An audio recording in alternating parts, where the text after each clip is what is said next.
trust is currency with your customers, with your partners, with analysts, with the public. These days, what I think AI is doing is it's fundamentally changing the trust equation. If it's used really carelessly or in like generic replies or in ways that spread misinformation, it actually like erodes that credibility like right away. Hey everybody, welcome back to the Social Media CX podcast. Today's episode is especially timely because AI, as you probably know, unless you've been living under a rock, is now embedded into how brands are communicating. It's in marketing, obviously. It's in service. It's in support. And it's increasingly in, I should say, public customer conversations, meaning people are using AI for bots, AI answers on LinkedIn. You've probably been hit up by a bot slid into your DMs, all of those things.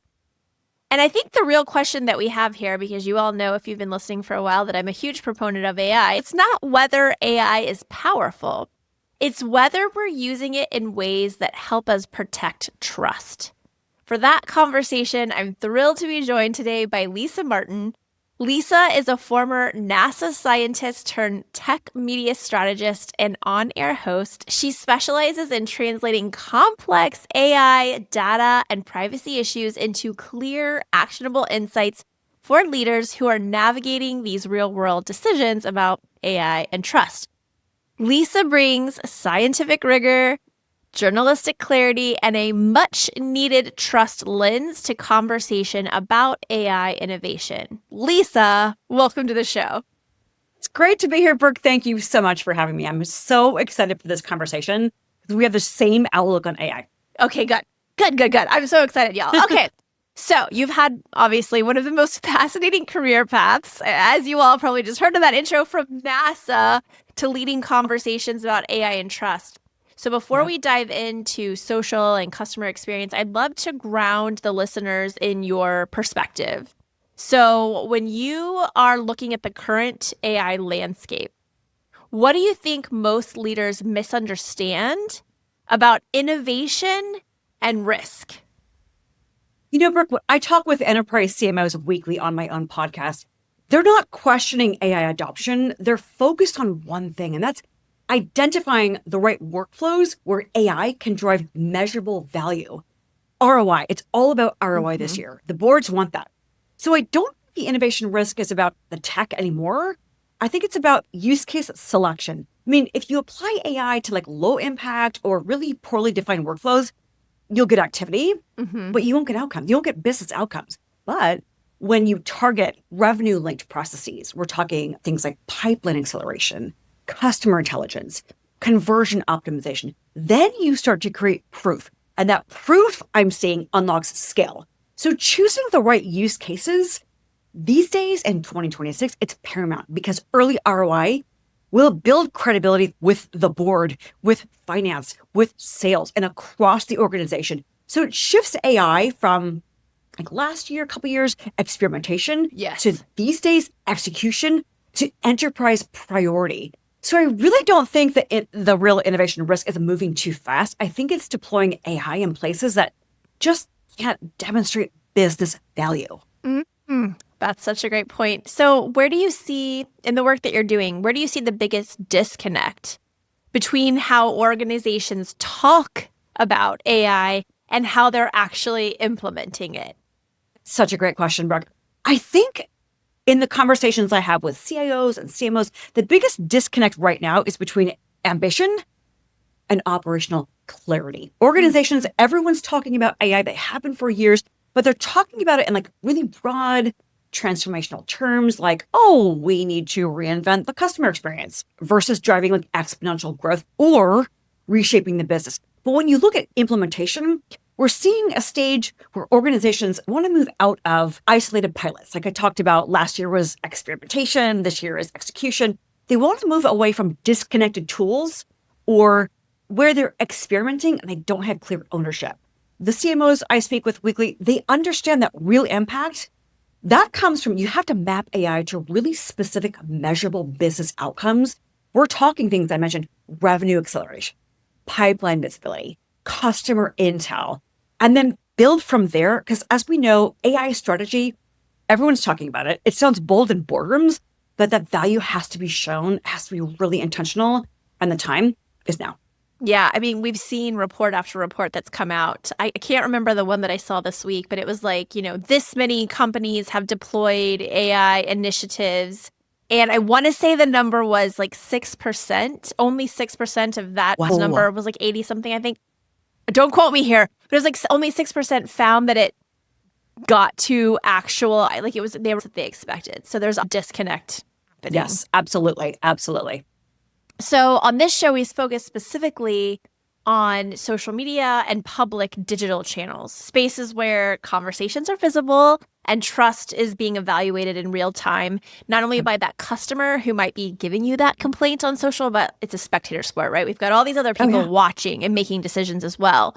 So from your perspective, how does AI change the trust equation when it's used in customer-facing environments? Oh my gosh, the word trust is not trivial, as you know, Brooke. It's foundational. For so many years, I've said on so many shows I've been on and hosted, trust is currency with your customers, with your partners, with analysts, with the public. These days, what I think AI is doing is it's fundamentally changing the trust equation, because what we're seeing is it's introducing this crazy speed and this crazy scale into environments where trust is probably already a little bit fragile. I think in customer-facing spaces, especially, like you mentioned, public platforms like social, every interaction, you mentioned it, Brooke, it's visible. These days, it's permanent, and it's also amplified. So when AI is used well, I've seen it do things well, like increase responsiveness, contextual relevance, personalization, which we all want. Yes. That builds trust. But if it's used really carelessly or in like generic replies, or in ways that might be tone deaf, or another thing, in ways that spread misinformation, it actually erodes that credibility right away. Like I said, trust to me is currency. Where AI is concerned, it either compounds that or it can deplete it. So I think the key, it's not whether AI is customer facing, it's whether it's guided by things like strong governance, human oversight for sure. Yes. And a clear brand voice. Because I'm a believer in like transparency matters, accountability matters. In public environments, AI should definitely not replace trust building. It should accelerate it. I think the real question is, well, it's not, should we use AI in social? It's, are we using it in a way that really strengthens the trust we've worked so hard to earn? Yes, I couldn't agree more. Follow up, do you think brands underestimate how visible AI-generated responses are? And does visibility increase accountability? Yeah, visibility does increase accountability. From my experience and all the CMOs I talked to, I don't think brands are underestimating the visibility of AI-generated responses. Here we are, 2026, we're all using it. I think leaders are really, really acutely aware of it. I mentioned I talk with enterprise CMOs, CIOs weekly. They fully know that in public channels, especially social, you can screenshot anything. You can share anything. The visibility, as you mentioned, it's not the blind spot. I think the real issue isn't awareness. It's actually the execution discipline. And I think that's because, well, we all use AI. These generated responses, they move at machine speed really fast. But trust, thankfully, still moves at human speed. Yeah. So if things like governance and tone and escalation protocols, if they're not clearly defined, even a really well-intentioned response can be controversial.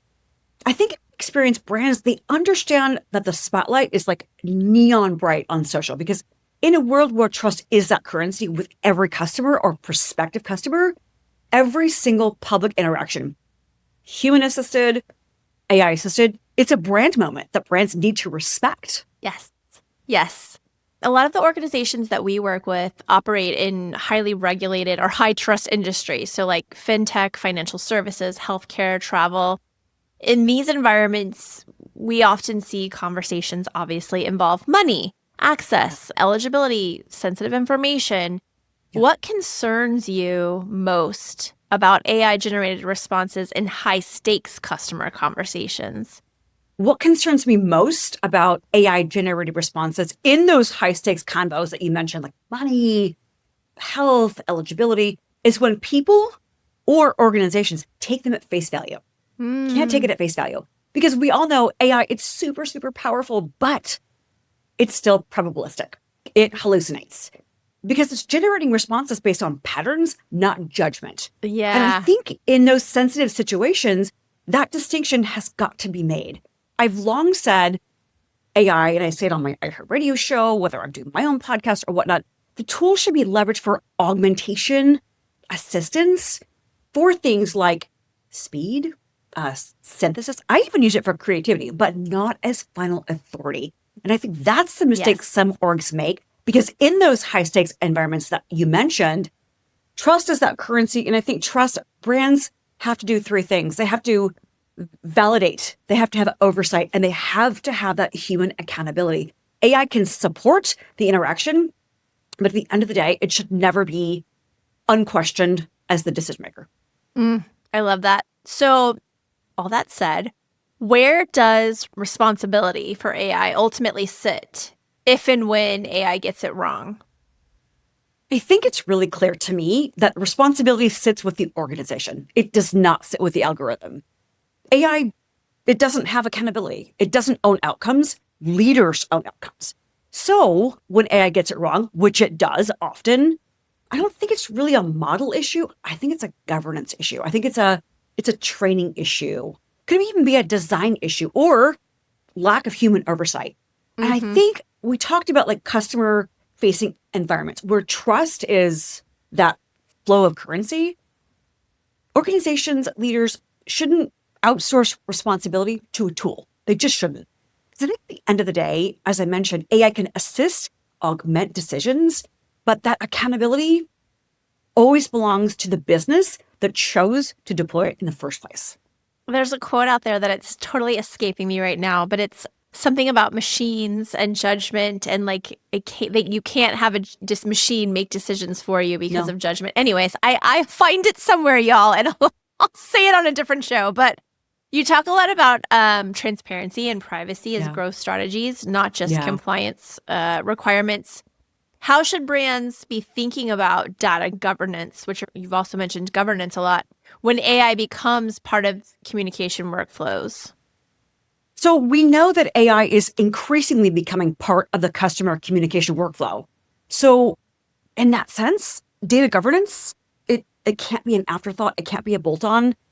It has to be like foundational from the start. Because let's face it, as we know, it's AI, it's only as responsible as the data that it's trained on. And the guardrails around how is that data accessed? How is it processed? How is it retained? So when I think customer communication is involved and you're dealing with maybe sensitive information, you're definitely dealing with brand reputation and trust all at the same time. I think there's three things brands should think about where that's concerned. The first is that data integrity. We know that AI runs on data. So is the data accurate? Is it current? Is it permissioned? Second is access control. Who and what systems can use the data? Paramount when you're talking about customer data, because they're expecting you, the brand, to treat it like financial data in terms of trust. The third is that accountability. Like who owns oversight when AI is interacting with your customers? That's a key thing. So I think we've established trust is currency. But like I said, customers assume if you're using their data to power AI-driven experiences that you deliver to them, then they assume or they believe that you're protecting it with the same rigor that you'd apply to your own data, your own financial assets. And that expectation has to be met. Yes. You're saying, I mean, obviously I knew we were going to get along, but you're saying all the things I love. Okay, I have a couple of rapid fires for you kind of based on this as like a follow-up rapid fire. Should brands disclose when AI is involved in responses? Yes.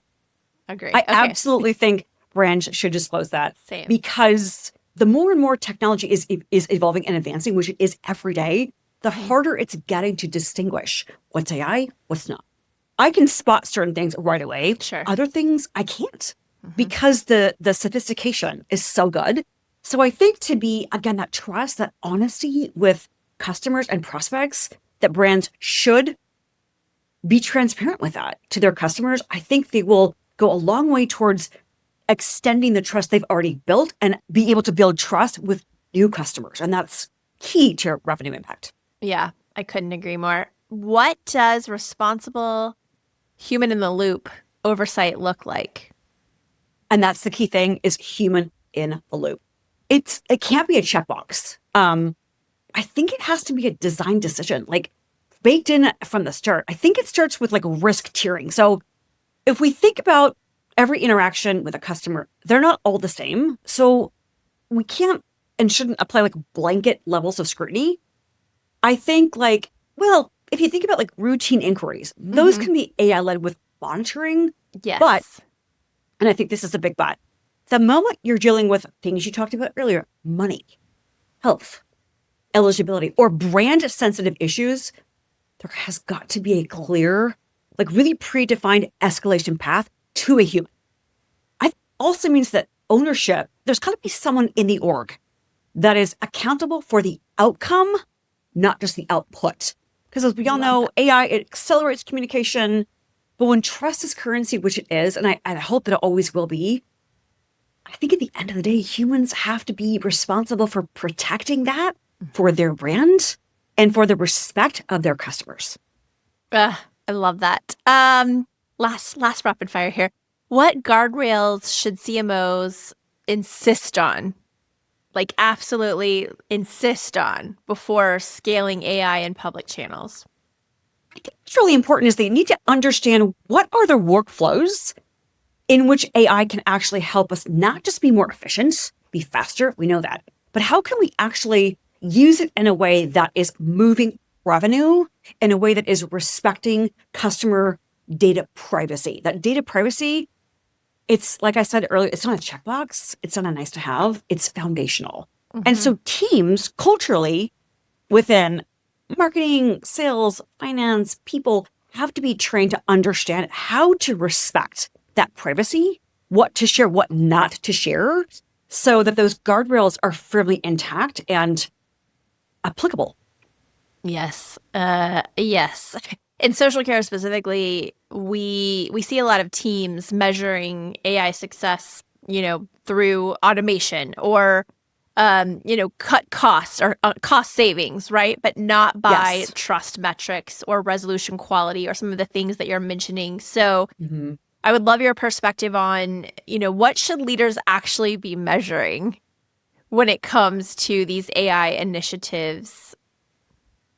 Well, this year is so interesting in 2026, Brooke, because I mentioned like the last couple of years, they've been all about like experimentation. And we're moving now in 2026 to execution, but enterprise delivery. So I think efficiency, we're all getting that, but that's table stakes, but the boards want measurable, they want ROI. So CMOs that are on my podcast, CMOs Unscripted, they are really consistently talking about measuring what can we do with AI that will move the business, i.e. impact revenue and the brand. So it really, to your point, I think now we're in this era of AI where that goes way beyond speed and cost savings. Yes. So I think about three things when I talk to my CMOs about things they should be tracking and proving that they have to prove to the CEO and the board. And the first is, we talked about this, customer trust and sentiment. They have to think and evaluate what they're doing with AI. Is it strengthening the relationship? Is it weakening the relationship? I think they also has to, when we think about the CX, what's the CX quality? Our interactions, are they more relevant? Are they more contextual, helpful? Because that's what we as consumers and buyers of software want. Third thing is that revenue impact.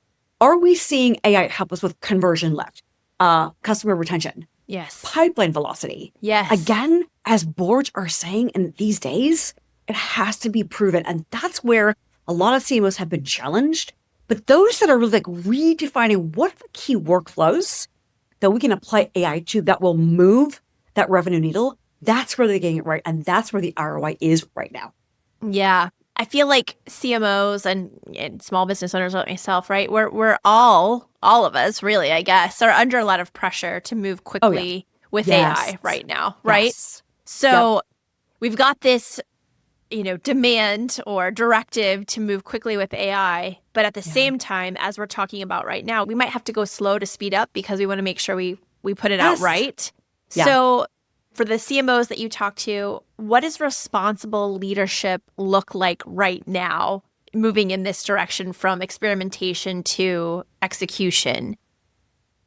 You bring up a great point with the speed. I mean, for years at conferences where I cover them for the media, everyone, every leader, whether it's Judson Wong, Michael Dell, Bill McDermott, they're talking about if you're not already investing in AI and using it, you're behind. So that speed, like narrative is there. And to your point, it's pressure. I think what we've learned is that if AI is only making you faster, well, you're probably optimizing some processes.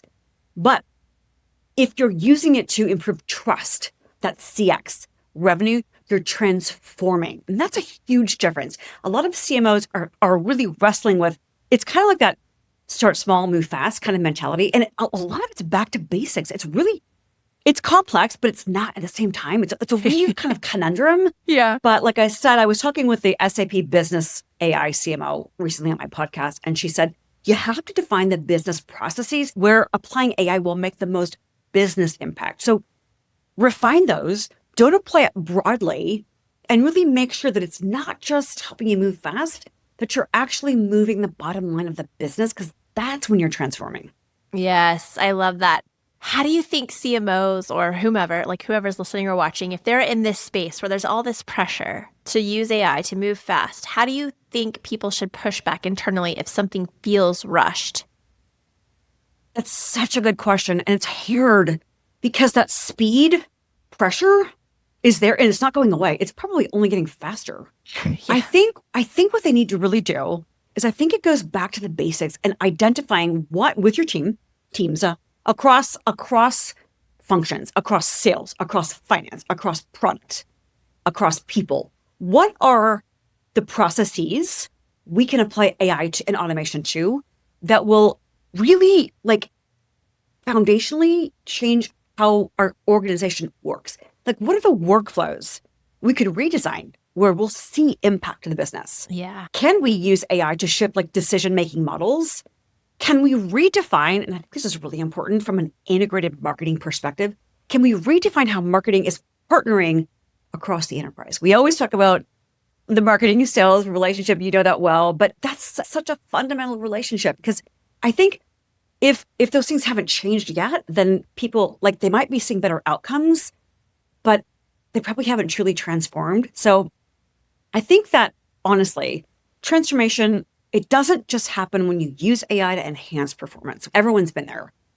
I think that what it strengthens is when you're able to reshape capability and when you're able to use it across the org in certain spots where it makes sense right now to deliver the competitive advantage that you know you want.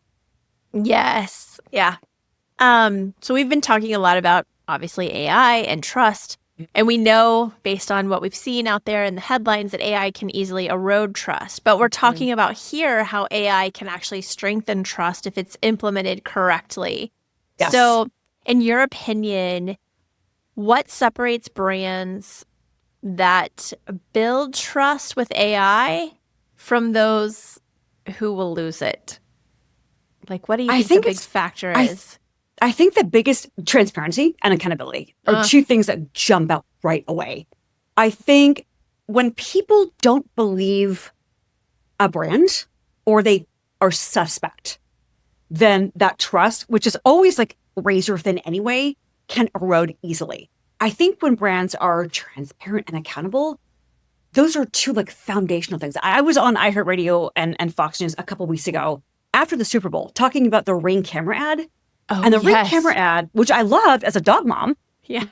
But what people like immediately freaked out, like the consumers, like, wait a minute, you're telling me there's like a whole like neighborhood of cameras? Yeah. They're going to be federated and you're going to be watching me. And that's not, well, mass surveillance. yes, Yeah. mass surveillance. Huge red flag in this day and age. Ring came out later after the fact and said, they went for the whole emotional emo response, which I got as a dog mom. But people were really concerned, like mass surveillance. So they came out and said, oh, okay. So the algorithms are only meant to process canines, animals. They're not meant to process human biometrics. But they weren't transparent up front. They took accountability after the fact. But I think without that transparency being first, the brand reputation can suffer. Took a hit. Yeah, it totally took a hit. Yes. Yeah. And then they have repairing to do and rebranding and this sort of thing. So if they just upfront said that, I think they could have, and I don't think it was on purpose, but I think they could have avoided a lot of the repercussions. Yeah. That's what a great anecdotal story there, because that was a big one. Yeah. Yeah. For leaders who are listening, especially those who are in some of those regulated environments or complex environments like we talked about earlier, what's one question they should be asking their teams about AI when it comes to customer-facing environments? I think when it comes to customer and facing environments, which it always does, I think teams need to be aware of what customer data do we have? What is your obligation to protect it? Lots of obligations there. How do we communicate with our customers in ways that let them know this is how we're using AI in our technologies, in our solutions, in our company to really ensure that your experience as a customer and the experience of your customers is clear, it's understandable, it's not complex. Again, it goes back to transparency and accountability. I talk with a lot of CMOs whose teams are like raising their hands, like, oh, we want to do this AI initiative. CMOs of like Snowflake, for example, that have AI councils because their teams are like, they're so like hungry for, we want to try this with AI. And I love that. But I think it's about being accountable, being transparent, and really seeing, okay, you might have 100 ideas. Let's really evaluate them as quickly as we can to know which ones will positively impact our existing customer relationships, which will help us build new customer relationships, and which will help us prove to our customers that we are honest, that we are true. Yeah. I teach an AI course at the University of California in Irvine. It's generative AI for marketers. And Love it.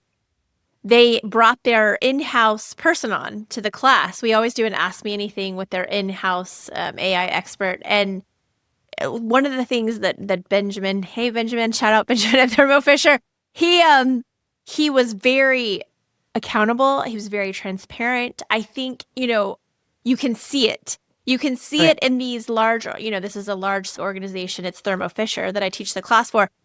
They, from the top down, have the transparency in place, the accountability. They have these classes so that all of the, employees can go and learn about AI, whether they end up using it or not within their role. Yeah. But I just think you keep hitting this point that I think is very important to keep hitting, because companies like Thermo Fisher, in my opinion, are outliers in the way that they're rolling out AI. Yes, unfortunately, but yes. Yeah.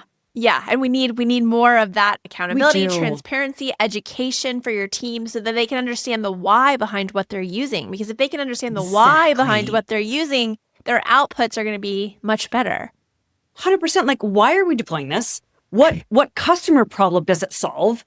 And how does it create measurable value? Those are it's kind of back to the basics, which is kind of funny. But I think whenever we're in these really fast-moving environments, I mean, when it's tech not fast-moving, I think we have to go, well, how long?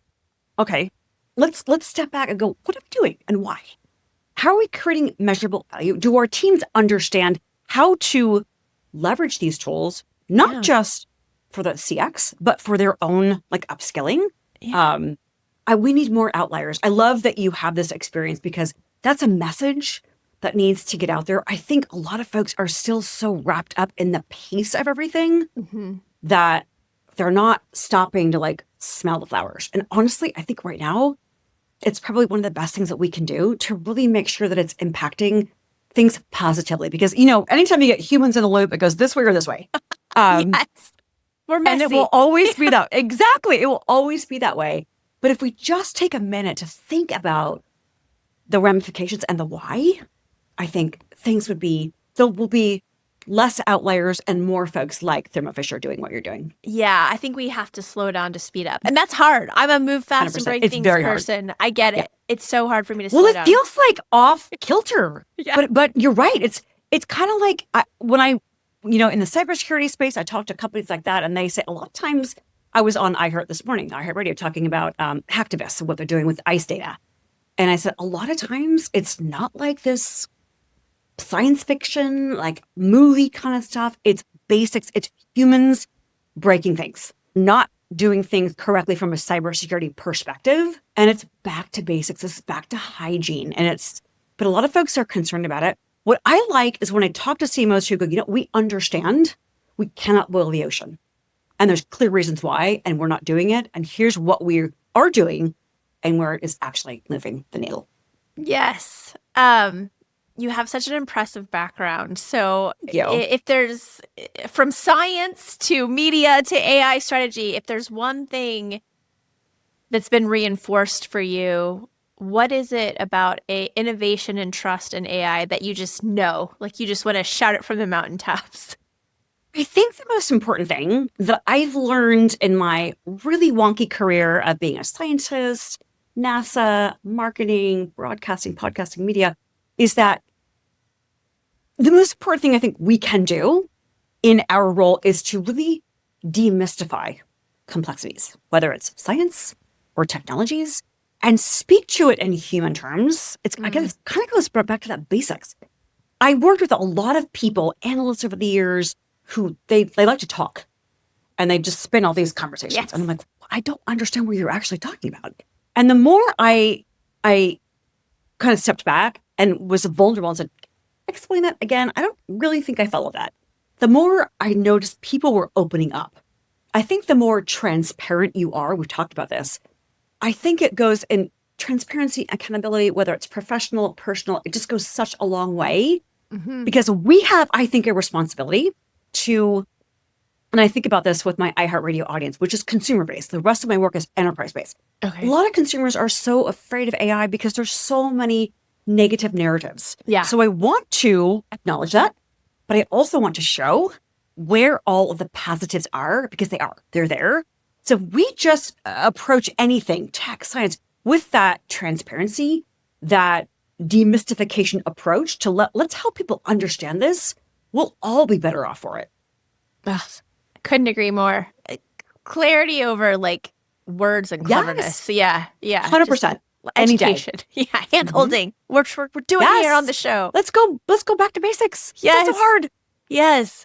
Oh, Lisa, this has been such a grounded and necessary conversation. Thank you for bringing clarity and going back to basics with us and holding our hand. My pleasure, Brooke. Thank you so much for having me.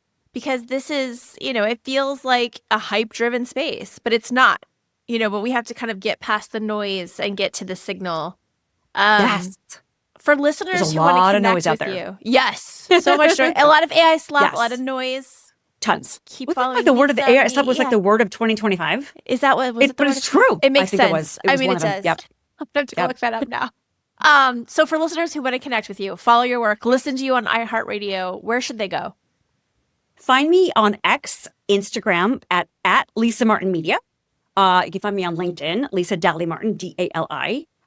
You can also find my website, lisamartinmedia.com. Awesome. If y'all are listening and not watching, so if you're listening to the podcast, all of those links will be in the show notes, which happen on the YouTube episodes. You'll have to hop on over to YouTube, grab Lisa's episode, and we'll have all of those links for you. So you can just click on them and go follow her, reach out, talk to her, all the things, because obviously Please do. She's amazing. Thank you. For those of you who are thinking more deeply about AI and how it intersects with public digital customer experience, we actually unpack governance, trust metrics, and operational discipline in our State of Social Care report for 2026. I'll put those in the show notes as well, the link to that. And as always, if this show is helping you think differently about customer experience and risk in public channels, please rate and review us at ratethispodcast.com/SMCX. It'll help us bring on more thoughtful leaders like Lisa and keeps our community growing with intention. Until next time, think conversation, not campaign. Thanks for tuning in to the Social Media CX podcast. If you loved today's episode, don't forget to subscribe, leave a review, and share it with someone who needs to up their social care game.